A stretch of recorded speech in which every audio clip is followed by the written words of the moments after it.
Tercera parte. Trascendencia. Capítulo 15. Propósito. Los animales hacen lo que aprendieron a hacer para sobrevivir. Vía imitación, emulación o prueba y error, en todos estos casos, el programa se graba y la conducta se refuerza gracias a los mecanismos de premios y castigos internos del organismo. Las especies animales, en cambio, sobreviven gracias a su riqueza genética que produce adaptación a entornos cambiantes. El propósito de los animales es muy claro: sobrevivir, adaptarse, reproducirse. En el caso de los perros, gatos y otras mascotas, agradar a sus dueños es algo que también hacen. Si ubicamos a las criaturas de Dios de acuerdo a su capacidad de adaptación y aprendizaje, esto es lo que obtenemos. En el primer piso de la gran torre de la adaptación habitan las criaturas darwinianas, las que evolucionan por selección natural y cuyos comportamientos están totalmente determinados genéticamente. Los errores son costosos porque las criaturas no adaptadas mueren y desaparecen. En el segundo piso de la torre habitan las criaturas skinnerianas, que pueden aprender por prueba y error, refuerzos y castigos, y son las conductas las que se pierden y no toda la criatura. La adaptación es más rápida porque las criaturas pueden intentar diferentes comportamientos durante su vida. En el tercer piso de la torre habitan las criaturas popperianas, cuya adaptación es más veloz porque pueden anticipar consecuencias de sus conductas y evitar errores costosos. Algunas aves y mamíferos están en esta categoría.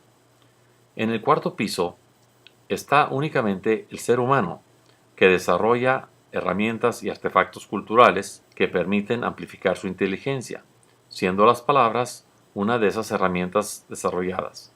Adaptación por vía de copiar acelera el proceso de adaptación. Considerando que los sistemas complejos se autorregulan o no se regulan, Beer propone adoptar esta definición. El propósito de un sistema complejo es lo que el sistema hace. Siendo así, tu propósito es lo que tú efectivamente haces. Si trabajas, ese es tu propósito. Si estorbas, ese es tu propósito. Los propósitos poco tienen que ver con la intención, salvo en un sentido figurado. El camino al infierno está pavimentado de buenas intenciones. Para entender mejor la idea de Beer acerca de lo que es el propósito de un sistema complejo, vayamos de nuevo al río, observando lo que antes no veíamos. Observemos este sistema. El salmón nada contra la corriente para llegar al lugar de su nacimiento, desovar y reproducirse. Los osos atrapan al salmón. El oso es un vórtice que atrapa salmones. Un propósito del río, visto como sistema complejo, es producir osos. A su vez, el río es un vórtice para atrapar osos. El cazador de osos acudirá al río que atrapa osos. El oso no tiene alternativas, pero el cazador sí. Pondré otro ejemplo, ahora con humanos, los nativos americanos. Vivían del río de búfalos.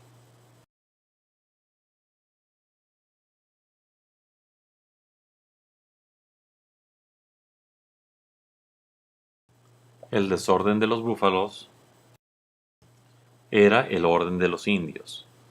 La pregunta ahora es, ¿qué sabían los indios y qué sabemos nosotros?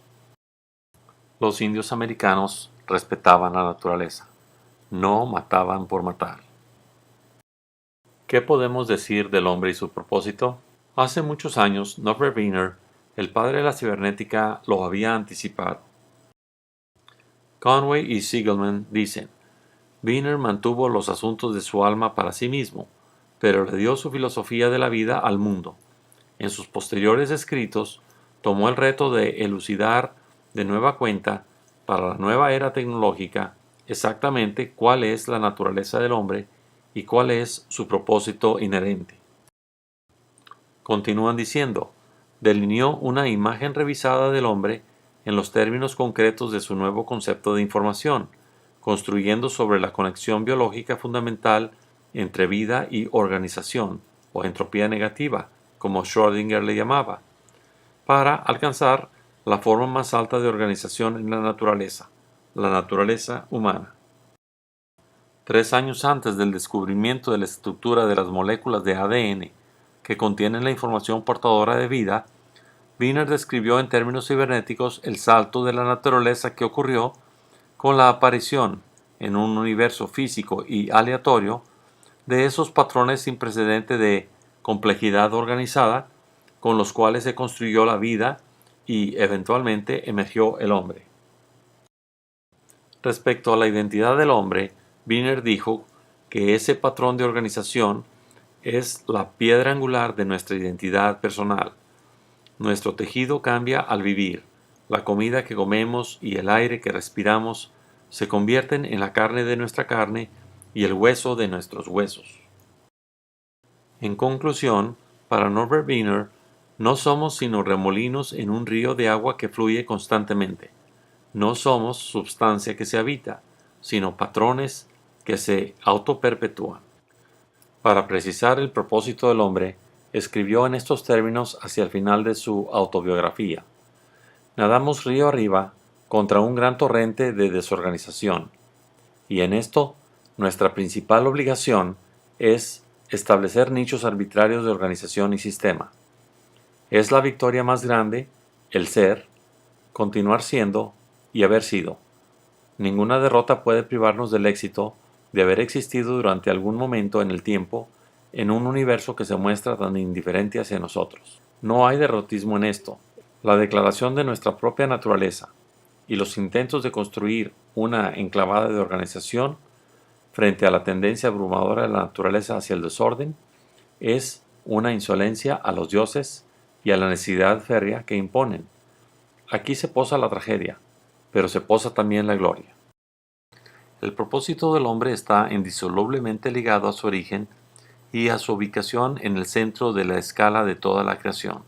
Primack y Abrams nos hacen ver el hecho de que el hombre está situado a la mitad del camino entre lo más grande que existe y lo más pequeño de lo que tenemos conocimiento.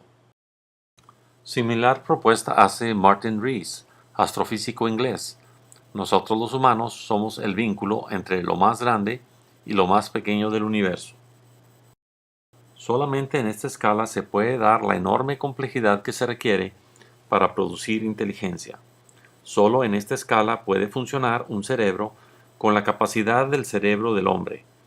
Esta capacidad define nuestro propósito como seres humanos: usar nuestra capacidad a máxima capacidad. Capítulo 16. Emergencia. El concepto de emergencia ha sido desarrollado dentro de la teoría de la complejidad en los últimos 30 años. Pudiera ser la clave para avanzar en el reto que representa acreditar la existencia de Dios. El reduccionismo trata de reducir un todo a sus partes.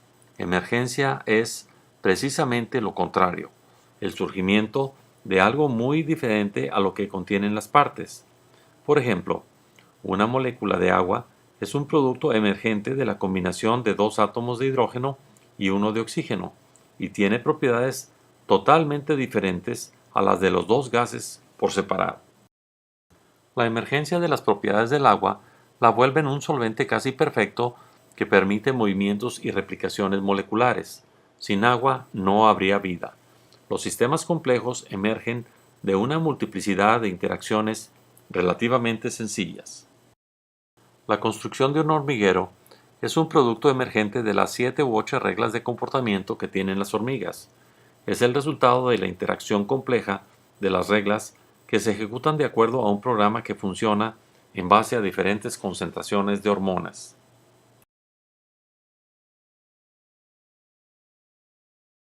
Lo mismo sucede con abejas y otros insectos que forman sociedades con mucho mayor inteligencia y capacidad de adaptación que los pequeños robots orgánicos que las componen. Harold Morowitz distingue 28 fases de la emergencia, cada una como prerequisito para la aparición de la siguiente fase. Empieza con el Big Bang, pasando luego por la creación de estrellas, materiales pesados, el planeta, la biosfera, células, mamíferos y finalmente el hombre y su sociedad supersimbólica con la vista puesta en las profundidades del universo. Dada la evolución de la ciencia y sus efectos sobre la creación de nuevo conocimiento, es indudable que la sociedad tecnológica moderna es una solución emergente de la evolución previa. Cada etapa en el desarrollo del hombre ha contribuido, a pesar de errores y tragedias, a generar esta nueva capacidad para entender el funcionamiento del universo, del mundo y del ser humano. Desde el Big Bang hasta nuestros días está presente un concepto fundamental en cibernética, el de la diferencia, ya sea entre dos cosas, como una manzana y una naranja, o dos estados de una misma cosa, la manzana y la manzana podrida. Ello significa que hay cosas y procesos. El universo fue visto como una cosa durante mucho tiempo. Ahora lo vemos como un proceso. El cerebro humano es un órgano especializado en establecer diferencias, en ver patrones. A su vez, internamente está constituido por dos hemisferios que tienen funciones distintas, aunque se comunican entre sí. El hemisferio izquierdo funciona en forma lógica, analítica, y contiene el centro del lenguaje y matemáticas. El hemisferio derecho es el de la intuición, el pensamiento integrado, creativo y artístico. Cada lado se autoorganiza a sí mismo como si fuera una antena especialmente diseñada para detectar dos diferentes manifestaciones de la creación que nos rodea. De todos los fenómenos emergentes existentes en la naturaleza, el cerebro humano es posiblemente el más investigado en la actualidad. El cerebro consume el 20% de la energía del cuerpo. ¿Cómo justificó su desarrollo, habida cuenta de los estrechos límites energéticos en que se desarrolla todo el mundo animal? Con más de 100.000 millones de neuronas y 500 trillones de conexiones sinápticas, el cerebro humano es capaz de imaginar casi cualquier cosa. ¿En qué momento fue buena inversión gastar tanta energía a cambio de obtener habilidad de razonamiento? Para encontrar la respuesta podemos buscar en la música.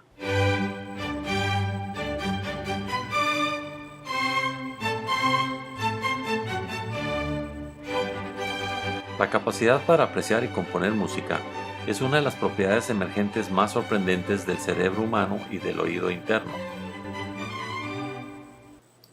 El talento musical jamás formó parte de las necesidades de adaptación y selección natural.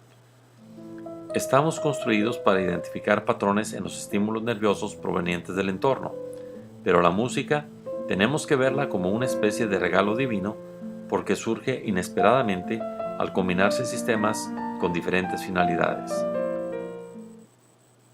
La música no solamente se aloja fácilmente en nuestra memoria, sino que, una vez ahí, es capaz, inclusive, de tomar control de nuestras emociones.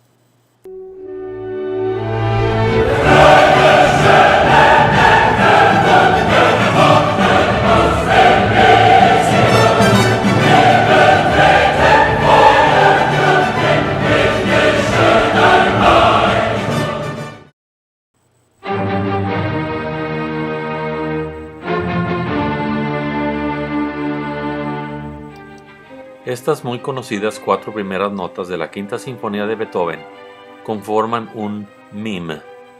Para la cibernética, un meme es un paquete de información que se copia de persona a persona, se autoinstala en el cerebro.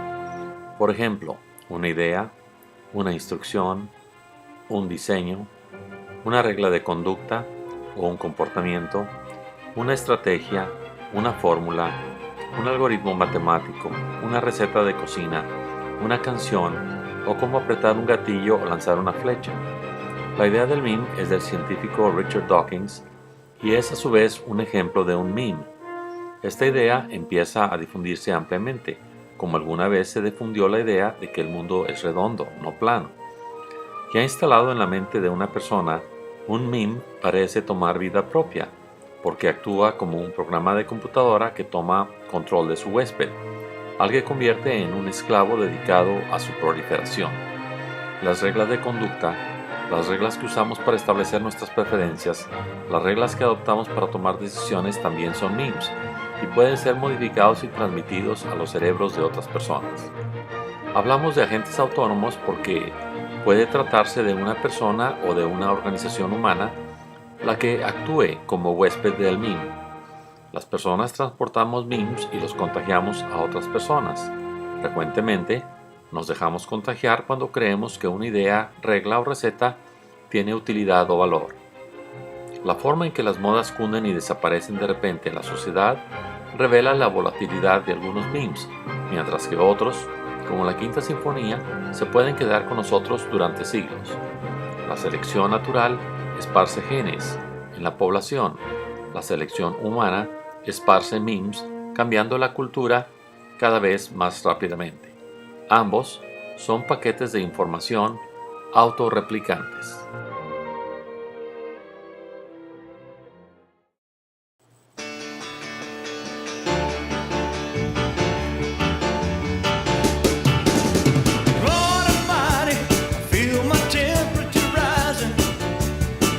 Algunos de los memes musicales que sirvieron para admirar a Beethoven sufrieron mutaciones. A fines de los 50 habían mutado lo suficiente para descubrir e idolatrar a Elvis Presley y convertirlo en el rey del rock, una de las máximas figuras artísticas conocidas mundialmente. El rey Elvis tiene cientos y cientos de imitadores en todo el planeta. En este poder de imitación está la respuesta de por qué el cerebro humano pudo adquirir una capacidad claramente por encima de la demanda ambiental, a pesar de su altísimo costo energético.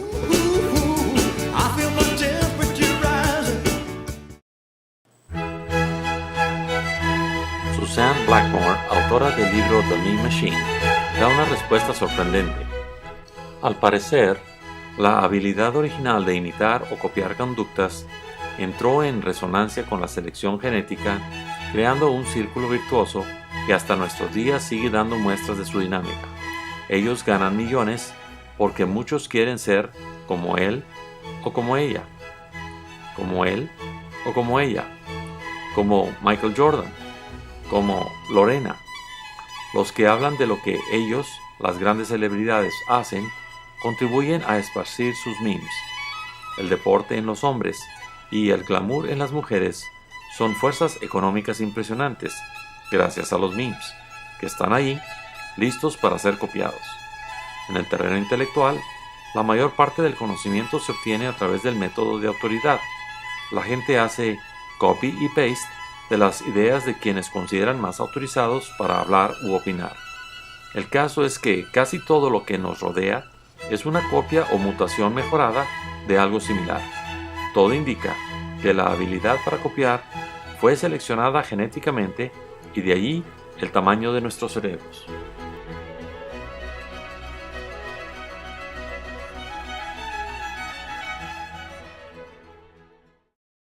Capítulo 17. El Dios emergente.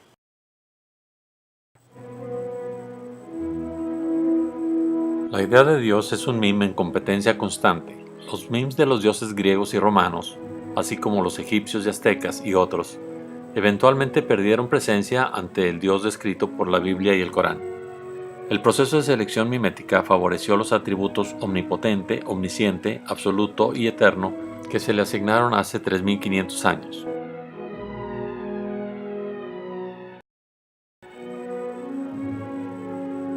¿Qué dice el destacado físico Stephen Hawking respecto de un Dios así descrito? Me interesa conocer la mente de Dios, o sea, no la esencia porque ésta no se puede medir. Le interesa su estrategia, las reglas que él mismo se autoimpone en este universo.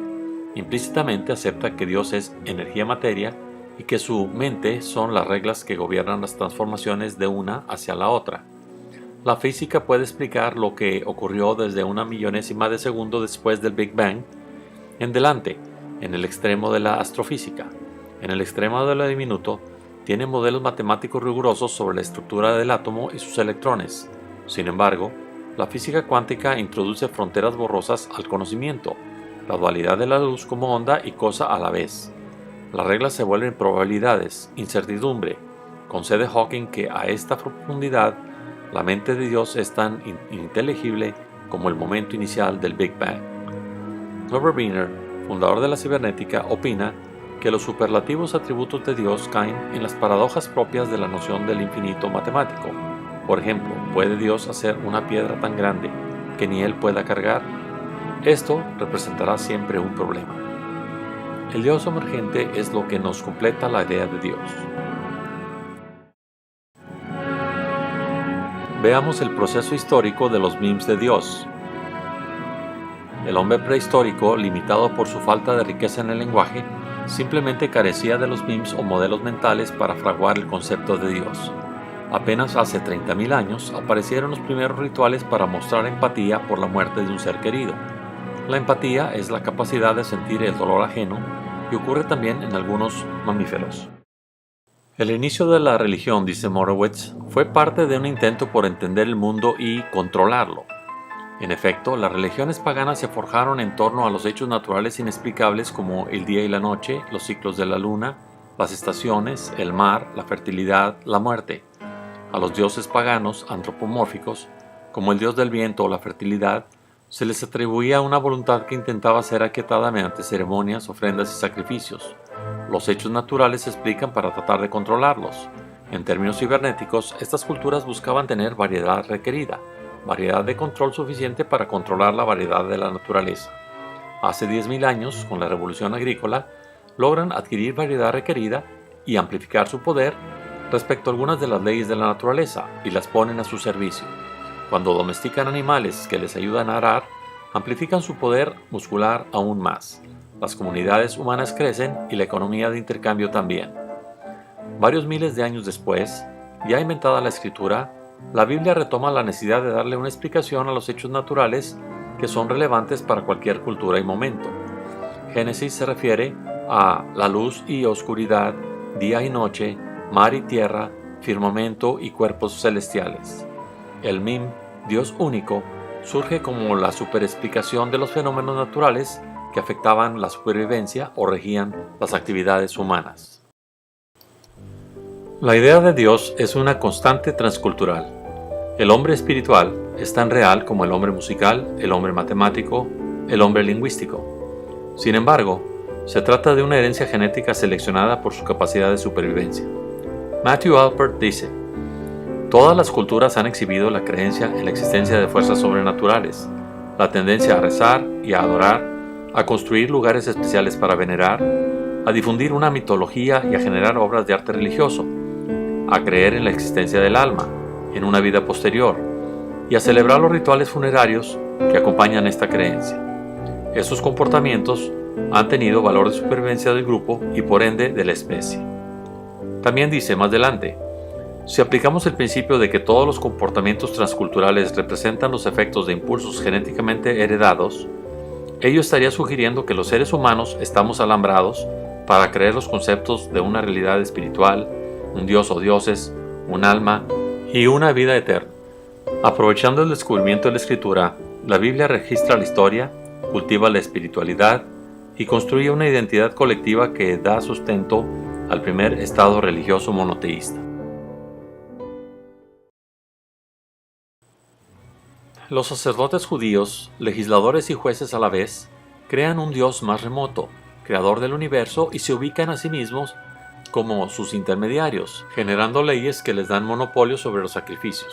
La desobediencia trae el riesgo de que el fuego de Yahvé los consuma como a los dos hijos de Aarón, Nadab y Abihú, o tratándose de todo el grupo, el exilio sufrido por el pueblo de Israel y su condición de esclavos en Egipto.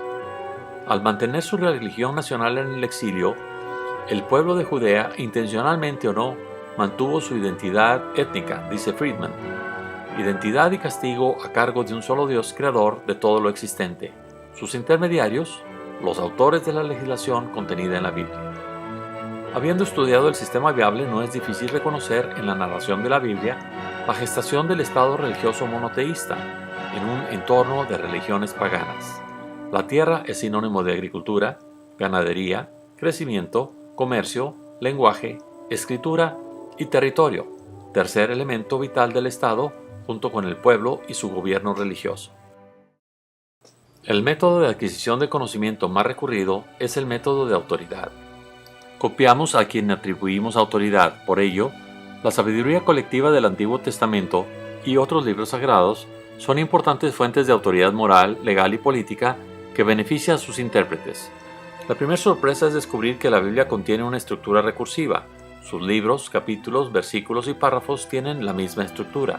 Algunos consideran esta característica como evidencia importantísima de la inspiración divina de sus textos y un mérito de la revelación divina. Friedman llama a la Biblia fuente de variedad de experiencia humana. Sabemos lo que variedad quiere decir en cibernética, capacidad del regulador. La Biblia es una fuente inagotable de variedad de experiencias que sirven para modelar conductas y contrastarlas para calificarlas, alabarlas o desacreditarlas. Historias dramáticas, experiencias acumuladas, además, leyes y poemas. Desde el punto de vista organizacional, el Dios único es poderoso y resulta un modelo perfecto para la centralización de la religión y del control político con miras a establecer un gobierno fuerte. El paganismo, en cambio, fomenta y permite la descentralización. El monoteísmo crea un estándar sencillo de seguir. La Biblia es un amplificador de control destinado a generar tribus fuertes y naciones fuertes. Ofrece la justicia perfecta frente al reto que representa la información usualmente incompleta. ¿Qué mejor que confiar en un Dios que lo sabe todo y lo puede todo?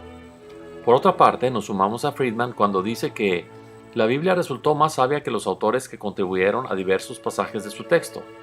Gracias a las investigaciones lingüísticas, gramaticales, arqueológicas y a un mejor entendimiento de la historia social y política del mundo bíblico, ha sido posible concluir que la fusión de los diversos documentos que la integran crearon una sinergia que los autores, separados por cientos de años, no previeron. En la Biblia resultante, emergente, polarizada por dos versiones distintas y complementarias y hasta contradictorias de un mismo Dios, este termina tomando el carácter de una especie de homostato, que busca un balance entre Dios cósmico, inflexible, y Dios trascendente e incognoscible, que termina siendo el Dios personal y humanizado. Esta fusión generó una nueva dinámica entre el Dios trascendente que toma forma humana y conversa con algunos elegidos y el Dios inmanente, cósmico, que controla el universo de acuerdo a leyes inflexibles. El Nuevo Testamento también tiene su propia dosis de sabiduría cibernética. Recurre a una estrategia recursiva para organizar el trabajo colectivo del hombre en el servicio de Dios. Leerla es como tener el modelo de sistema viable en la mano. No existe diferencia estructural entre el gobierno prescrito para una persona o para una colectividad. Habla el Nuevo Testamento de diversidad de ministerios y que el Señor es el mismo.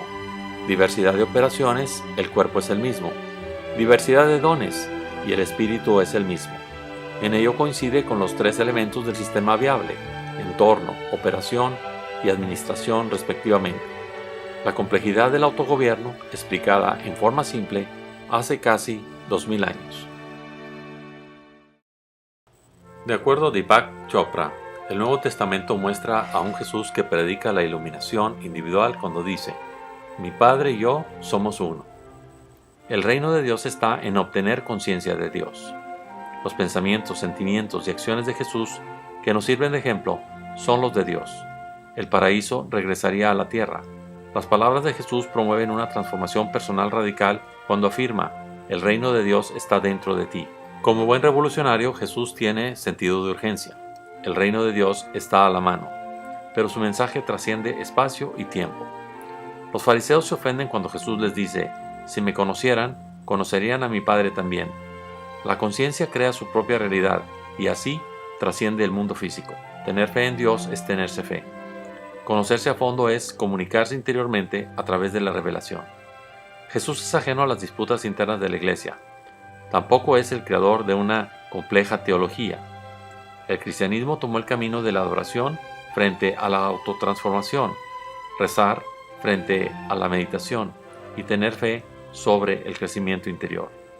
300 años después de Jesús, el emperador Constantino adopta el cristianismo y lo convierte en religión oficial.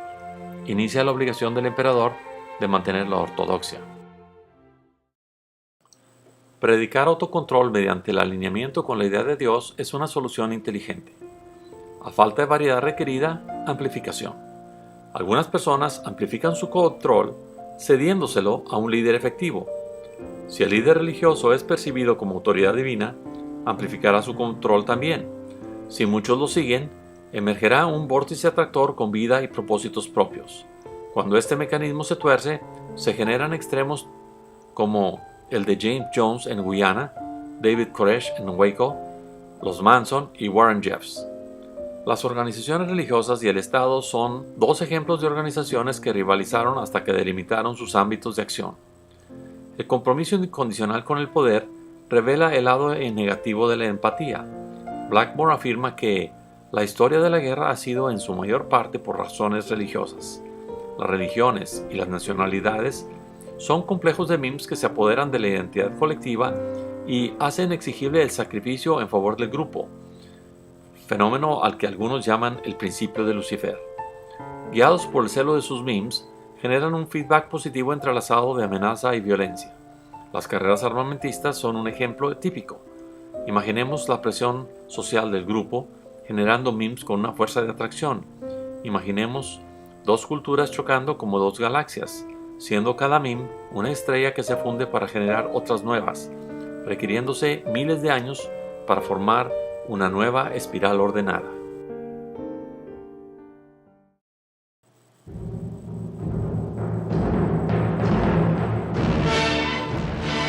El rompimiento entre la religión y la ciencia tomó 200 años, desde Copérnico hasta Spinoza, y han permanecido separadas durante varios siglos. En el fondo, la religión y la ciencia pretenden llegar a la verdad sobre el origen de todo lo existente siguiendo diferentes métodos. Las grandes religiones confían en la revelación, en la intuición de los profetas para establecer como verdad que Dios es el creador del universo y de todo lo existente. Dice el teólogo benedictino Alfred Nolan, Dios es inmanentemente uno con el universo y al mismo tiempo, como el yo, el creador del universo, lo trasciende. Para la ciencia tradicional reduccionista, Dios es una hipótesis desafiante o una teoría, y el universo, la realidad imponente, la fuente inagotable de fenómenos investigables que pudieran revelar la mente de Dios. La ciencia busca afanosamente un modelo matemático del cual se desprendan todas las reglas a las que se sujeta el universo. Identifica teorías y leyes en el terreno de la física y la química que tienen fronteras claras. La ciencia construye pacientemente la verdad ladrillo a ladrillo. Llamémosle a esta la verdad computable. La religión toma la ruta directa de la intuición, la ruta no computable, pero no menos eficaz en crear convicción. Aún la ciencia depende del consenso. La cibernética tiene mucho que decir sobre el fenómeno de la revelación.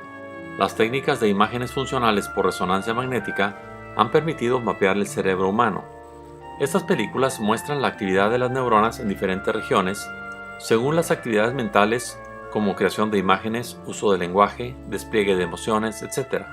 Hace 100 años nadie imaginaba que veríamos la actividad del cerebro desplegarse a todo color. En 1901, Richard Maurice Book hizo un inventario de personajes históricos que mostraron tener conciencia cósmica. La conciencia cósmica es un estado mental que se produce repentinamente, que llega como una luz poderosa, cegadora en ocasiones, y transforma a la persona para siempre, provocando un estado de lucidez mental. En ocasiones, también, se aproxima a la locura. Entre los líderes religiosos identificados como poseedores de una conciencia cósmica están Buda, Jesucristo, San Pablo y Mahoma, así como intelectuales y poetas como Francis Bacon, Dante, Walt Whitman y varios otros que claramente tienen un episodio de este tipo durante su vida. La conciencia cósmica es una sintonía con lo trascendente, que genera paz espiritual, una elevación moral, la sensación de inmortalidad y una personalidad fascinante. Produce un cambio personal dramático, como el sucedido a San Pablo en el camino a Damasco. Bock asocia la conciencia cósmica como algo similar a las experiencias fuera del cuerpo, de las cuales un siglo después hay estudiados miles de casos. La ketamina, un anestésico usado en la guerra de Vietnam y descartado, producía este tipo de experiencias. En la actualidad sabemos que estos estados exaltados de la mente pueden ser producto de epilepsia en el lóbulo temporal. Algunas personas, sin embargo, han mostrado la capacidad de producir este estado mental que se describe como una especie de sintonía instantánea con el orden cósmico, una inteligencia avanzada súper eficiente. Modernamente, Schroeder ubica esta iluminación repentina en el terreno de la intuición, como flashazos de intuición, como una capacidad emergente del cerebro para sintonizarse con la sabiduría con la que se construyó el universo. El cerebro intuitivo puede sintonizar este conocimiento metafísico, hecho que en sí queda sin explicación, a no ser que se acepte como una especie de antena que conecta al hombre con toda la creación. Debe reconocerse, dice Schroeder, que toda la materia tiene vida. El átomo es intencionado. Cada átomo sabe qué hacer. Aclara que la Biblia no dice en el inicio, sino con sabiduría Dios creó el universo.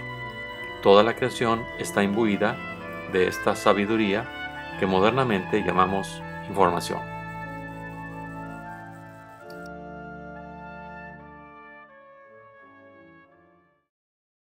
La rivalidad entre ciencia y religión se da especialmente en relación a las nociones del Dios inmanente que la ciencia busca afanosamente y el Dios trascendente que la religión monopoliza. El puente que puede ayudar a disipar la rivalidad es el Dios emergente. Aunque las fases de los fenómenos emergentes en el universo no son explicables, su realidad no se cuestiona. Entonces se hace necesario ampliar el concepto de Dios para abarcar estos fenómenos no lineales. La cadena que queremos explorar es la siguiente. Dios crea el universo. Dios lo abarca todo, lo sabe todo y está en todas partes. Es sinónimo de información y de las reglas que controlan todo lo existente. El universo crea al hombre a través de una serie de emergencias. Si Dios creó el universo, pudo crear al hombre usando al universo como su operación productora de hombres, o bien simplemente creando las reglas que recursivamente generan el hombre después de tantas reiteraciones.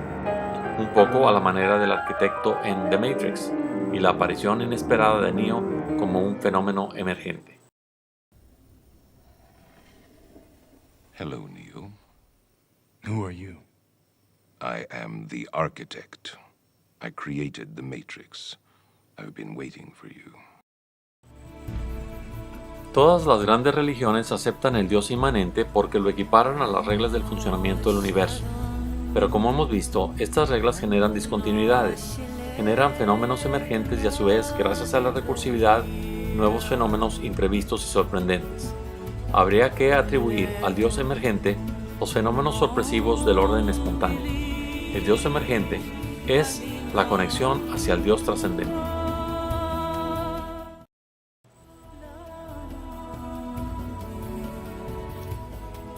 El Dios trascendente, por definición, está más allá de nuestra comprensión, de la naturaleza y de la ley natural. Como dice Morowitz, el Dios trascendente es muy antropomórfico, escucha oraciones y las responde, viola sus propias leyes en beneficio del hombre, influye en su identidad y comportamiento a través de los milagros y ofrece vida eterna. Morowitz advierte y concluye que el Dios trascendente no es significativo antes de la aparición del hombre y la cultura humana.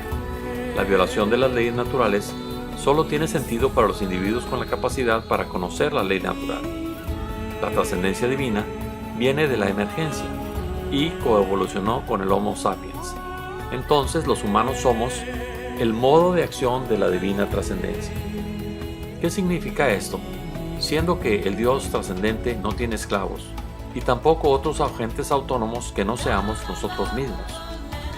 Ross Ashby decía que todo problema es en el fondo un problema de selección.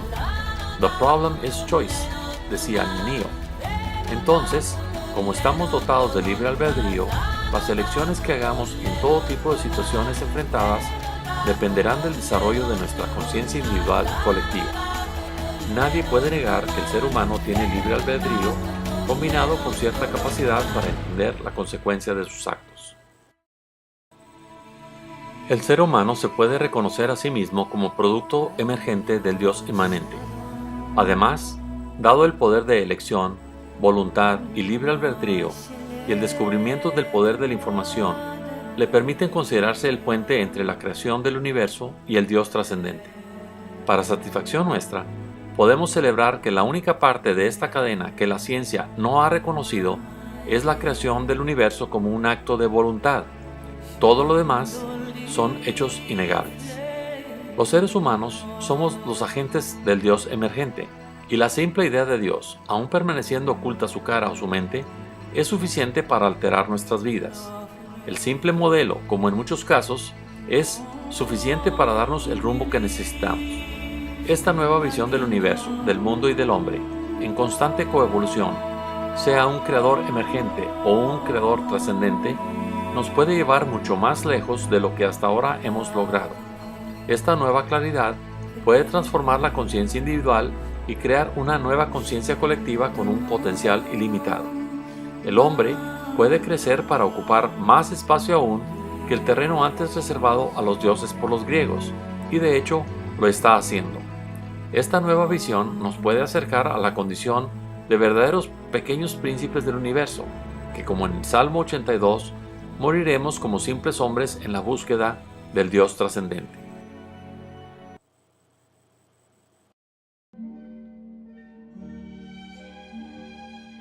Los métodos de búsqueda de la verdad por parte de la religión y la ciencia se advierten vinculados a la diferente especialización de los dos hemisferios del cerebro humano. El Dios trascendente se asocia con el hemisferio derecho, especializado en la intuición, los pensamientos integradores, holísticos, del momento presente. Las reglas del universo, que revelan el Dios inmanente, son entendidas por el hemisferio izquierdo, que es el lado racional del cerebro. El hemisferio izquierdo es el descubridor de secuencias, de patrones y de orden. La doctora Jill Taylor, especialista en neurociencia, habla de su propia experiencia después de haber sobrevivido a un derrame que lesionó la corteza cerebral del hemisferio izquierdo de su cerebro. En la narración de su odisea dice que perder las funciones de su cerebro izquierdo la obligó a volver a aprender lo básico: cómo andar, cómo hablar, cómo leer, cómo escribir. El procesador lineal de su cerebro, que entendía matemáticas, no estaba funcionando. Era como un bebé en un cuerpo de una mujer adulta. A medida que el derrame avanzaba, pudo darse cuenta cómo su hemisferio derecho fue tomando preeminencia. Explica que el lado derecho del cerebro vive en el presente siempre. Hace una integración de lo que sucede, lo que siente, lo que se ve, lo que se oye y se huele. Piensa en imágenes y construye grandes imágenes del presente. Proporciona un sentido de espacio y nuestro lugar en él. Percibimos tonos de voz, lenguaje corporal y expresiones faciales, y es especialista en detectar emociones. La mente derecha es intuitiva, espontánea, libre de preocupaciones y creativa. Explora posibilidades. En el lóbulo frontal derecho reside la empatía. Pues bien, en esa fuga forzada hacia el hemisferio derecho, la doctora Taylor fue descubriendo una gran paz interior. Me vi envuelta en la euforia de un manto de tranquilidad. Me sentí en un estado de gracia. Sentí ser una con el universo. Mi cuerpo dejó de ser sólido y me convertí en algo totalmente fluido. Las fronteras de mi cuerpo se expandieron para abarcar todo lo que me rodeaba. Las vocecitas que constantemente me están recordando quién soy y lo que tengo que hacer habían enmudecido totalmente. Las fronteras de mi cuerpo terrenal se disolvieron y me fundí e hice una con el universo. Me sentía en un trance de tranquilidad, seguridad, euforia y omnisciencia. Mi conciencia se aventuró sin dificultad en el sereno embeleso de mi mente derecha divina. Me sentía como el genio liberado de la lámpara. No sentir fronteras físicas era una bendición gloriosa. Mi alma era tan grande como el universo y se regocijaba en la fluidez de un mar sin fronteras.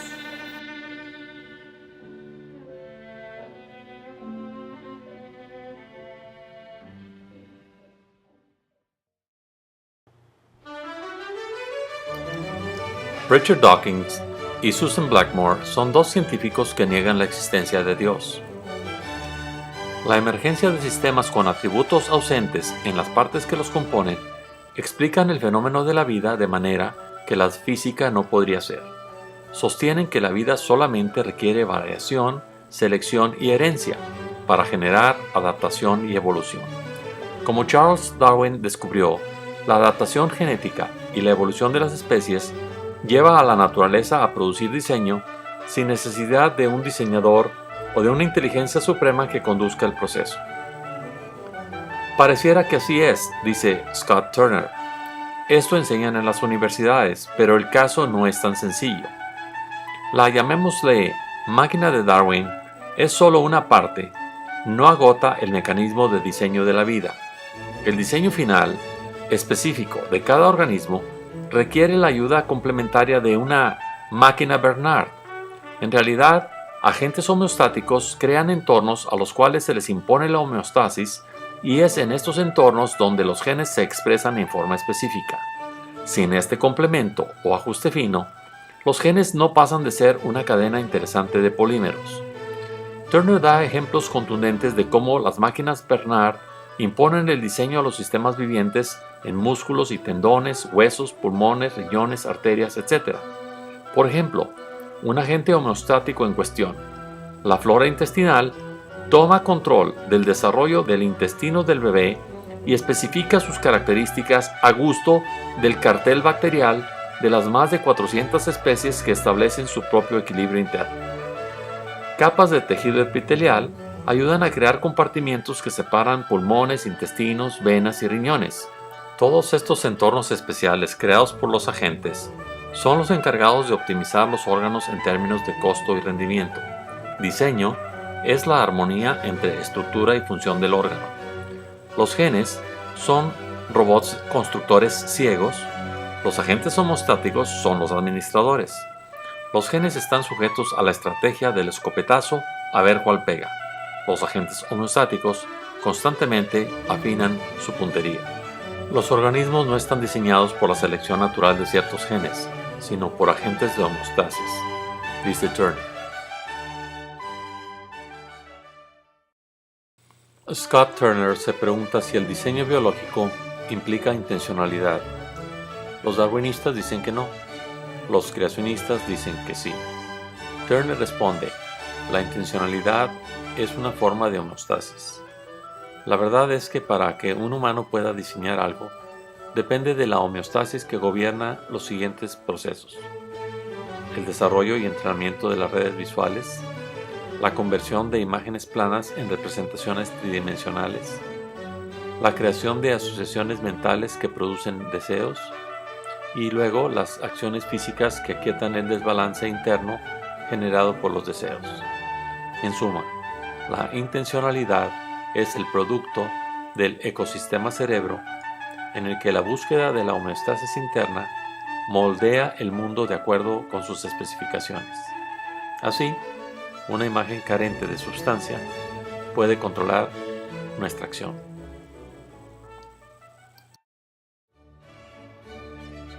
El argumento de Turner queda cubierto bajo el principio de que un sistema viable está contenido en otro sistema viable.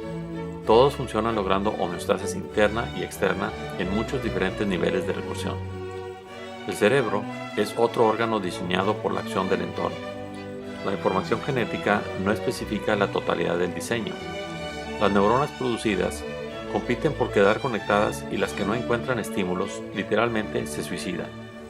El diseño final es el resultado de este proceso de eliminación. Entonces, ¿el universo ha sido diseñado para beneficio del hombre?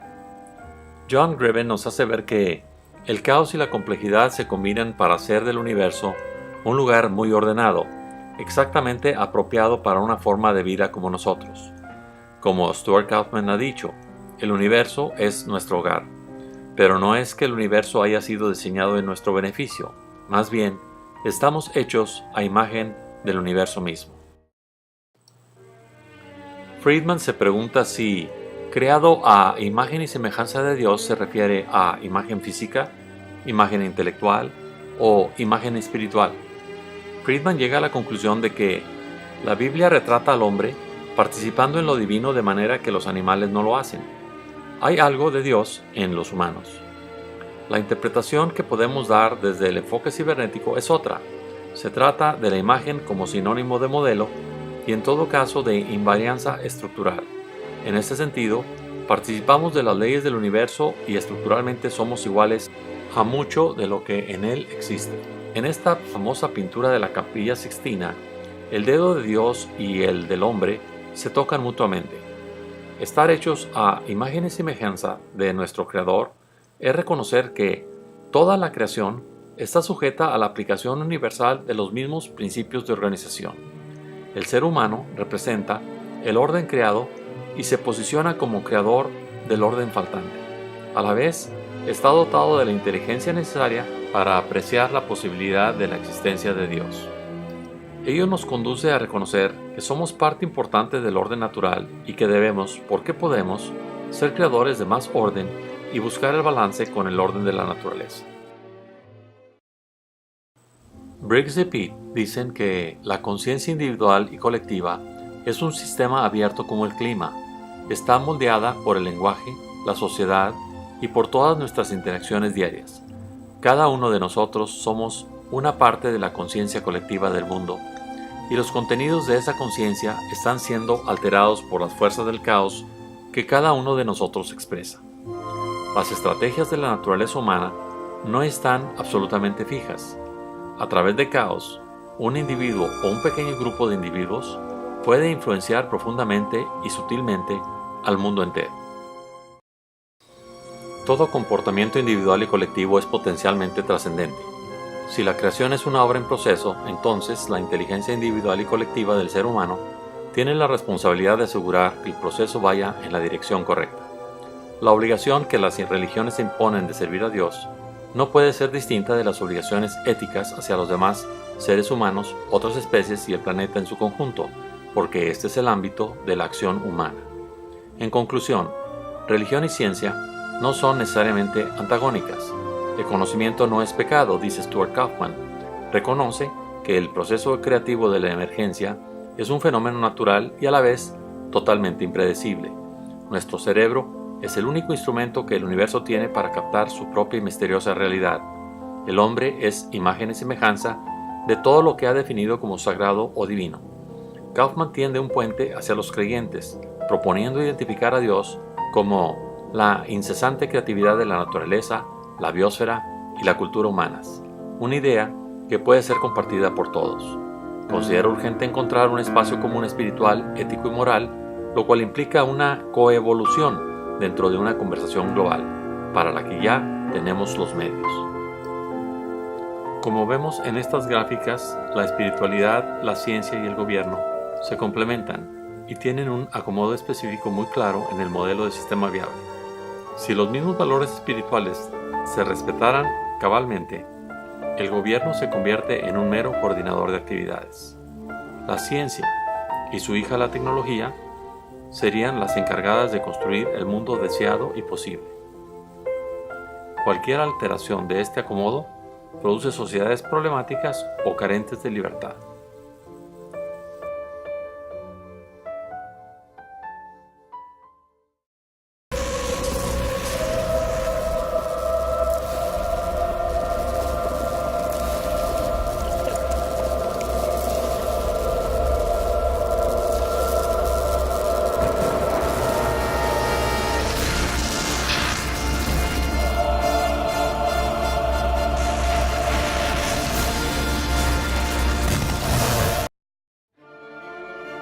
¿Somos los únicos creadores de orden del universo? Muy probablemente. Esta es una gráfica de la composición del universo. Solamente el 4% son átomos, el resto es materia o energía inerme. Es un lugar bastante oscuro o desolado.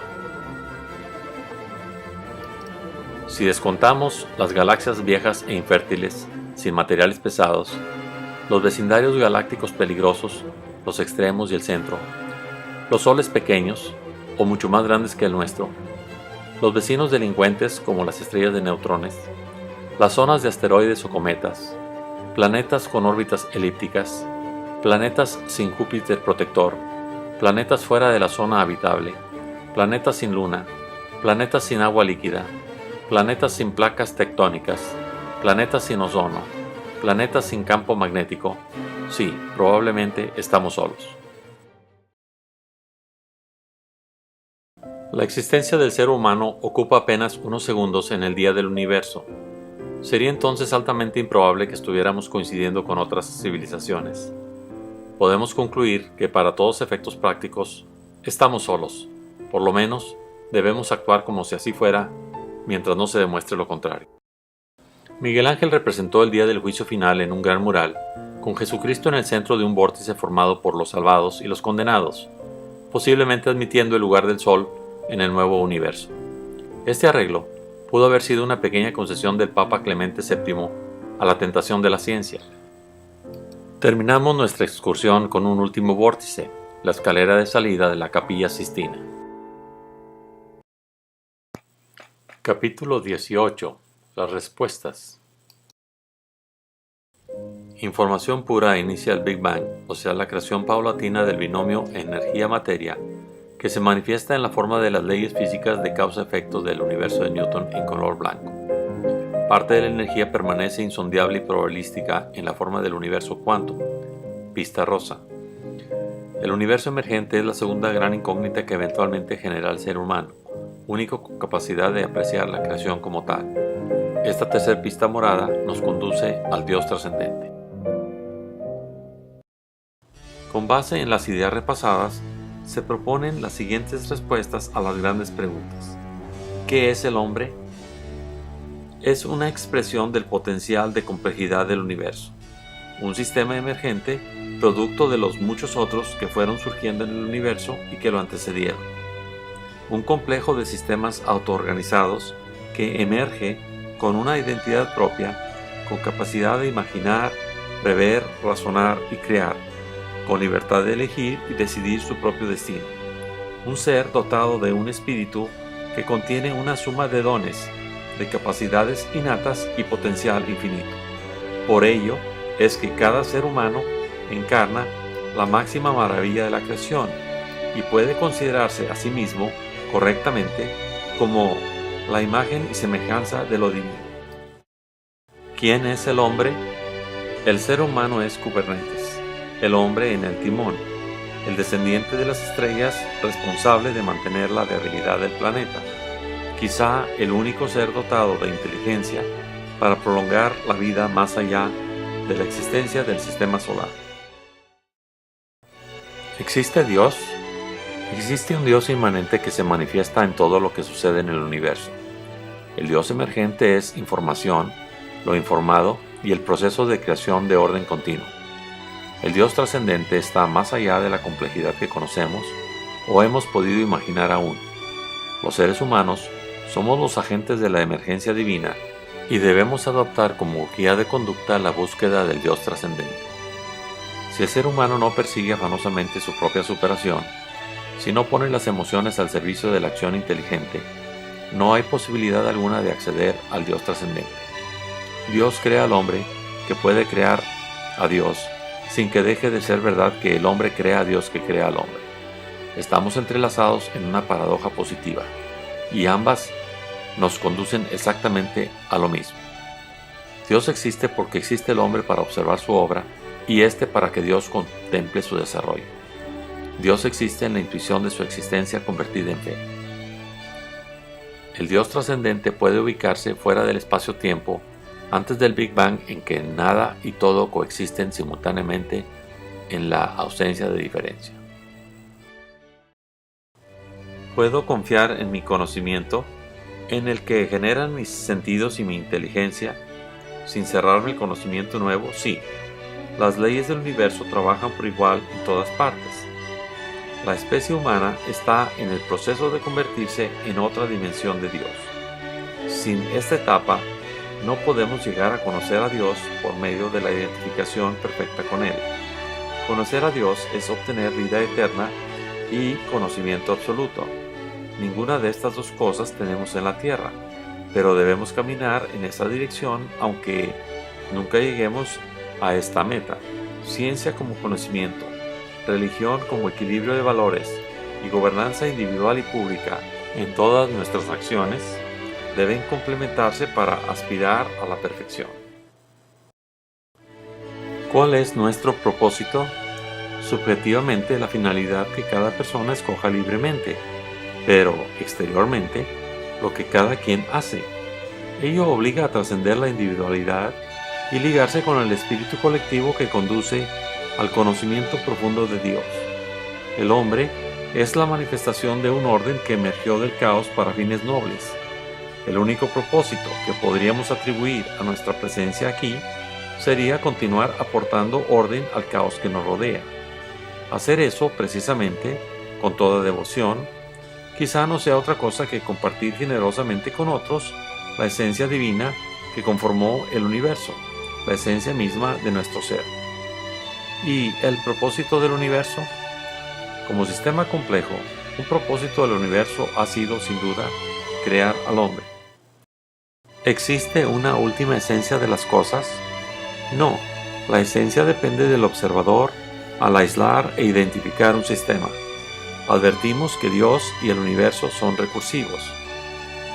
¿Quién o qué creó el universo? No sabemos, quizá no lo sepamos nunca. Estamos muy lejos de su borde o frontera y aparentemente no podemos llegar a asomarnos por los límites conocidos de la velocidad de la luz. Dios, el hombre y el universo son inseparables. ¿Existe un Dios que premia lo bueno y castiga lo malo? La justicia es una necesidad humana y responsabilidad de los humanos. La noción de orden es heredada vía selección genética y está implícita en nuestro entendimiento individual y colectivo de las cosas. Hemos sido creados individualmente, de manera que la verdad y la mentira siguen diferentes rutas en los circuitos del cerebro. Cada célula sufre nuestras deudas. Si aceptamos nuestra nueva identidad como los seres más favorecidos por la evolución del universo, encontraremos cómo eliminar la mentira y la maldad. El Dios que buscamos es amor manifiesto, en los actos de justicia, en la colaboración de inteligencias, en las grandes obras colectivas, en el balance de la naturaleza, en la sabiduría de la Biblia y otros libros sagrados estructurados recursivamente, en la información valiosa compartida por Internet con todo el planeta. Al final de este largo recorrido leo la primera parte del Salmo 82, Salmo de Asaf. El Señor se levanta en la asamblea divina y juzga en medio de los dioses. ¿Hasta cuándo juzgarán injustamente y favorecerán a los malvados? Defiendan al desvalido y al huérfano, hagan justicia al oprimido y al pobre, libren al débil y al indigente, rescátenlos del poder de los impíos. Pero ellos caminan en la oscuridad, faltos de inteligencia y comprensión, mientras vacilan los fundamentos de la tierra. Ahora comprendemos la relevancia que el Salmo tenía para Stafford Beer. Nosotros somos los dioses fallos y los príncipes caídos. Stafford Beer decía, Dios es información, lo que nos da forma. Su expresión matemática es la entropía negativa, o sea, orden puro. Esta nueva visión de Dios, del universo y del ser humano, nos compele a actuar en consecuencia. Nuestra misión inequívoca es realizar nuestra dimensión divina, contribuir a crear orden en nuestra porción del universo.